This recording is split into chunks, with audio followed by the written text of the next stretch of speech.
SCOTUS has shot down PASPA, and what is the impact going to be?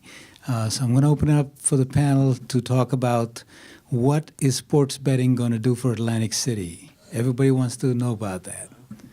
Jimmy, jump on that. The crystal ball. The crystal ball says, I'm not going to kid you. We're not going to be ready in 2 weeks like the Meadowlands is talking about. We're definitely going to see how the regulations pan out, but there has definitely been preparation. We are very excited. Yesterday was a big day for Atlantic City and state of New Jersey.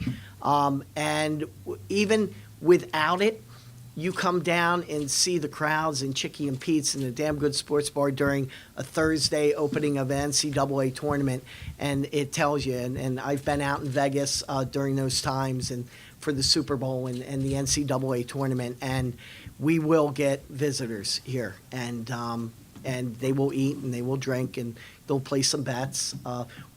What that looks like, I think we're all waiting to see. Is it going to be a lot of a mobile platform, or is it going to be a lot of parlay bets, or is it going to be strictly, the Eagles, covering 3.5 points on the Dallas Cowboys and some of the other things that you're used to seeing in Las Vegas? So I think this is just tip of the iceberg, and it's definitely good news for Atlantic City.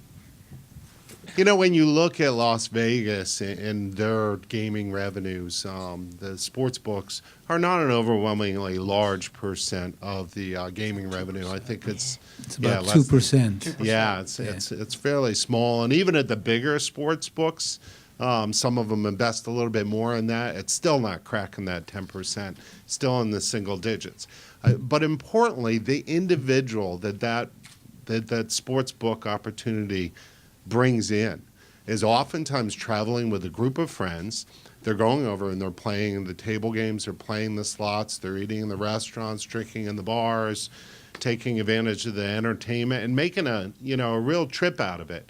And like you said, you head out to Vegas during the Super Bowl weekend or the NCAA tournament or any of the finals, and that's what you see. You see large groups of friends getting back together to watch their favorite sports teams, and make a weekend out of it. It's a segment all in its own.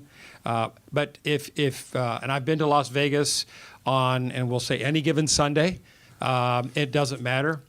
You'll see the bars that you have to have a reservation for and a minimum spend. That's a gaming bar, and the reservations and they're booked. You can't even walk up and get and walk in, and so you walk the streets of Las Vegas on a Sunday, and you'll see every NFL jersey represented by the hundreds and thousands. It is a huge draw. So it's an incremental segment. It's a great segment for Atlantic City to be able to capture. And I believe that there's still a lot of legislation that still has to be worked out. Things that they are talking about is they don't want to see individual betting, and I might be speaking out of turn, but they don't want to see people being able to bet on who catches the first ball, who makes the first field goal. The NFL and NBA and NHL and NCAA, they don't want all that individual stuff that is out there. If it's going to be one loss on the game. So there's still much work and still much things to be done legislatively to manage that. So I really think what they're trying to do now is try to come up with a one law for the United States so that each individual state doesn't have different rules and regulations when it comes to sports gaming. So I think there's still more to learn. There's still more legislation and more governance that's going to take place before this really takes off for anybody.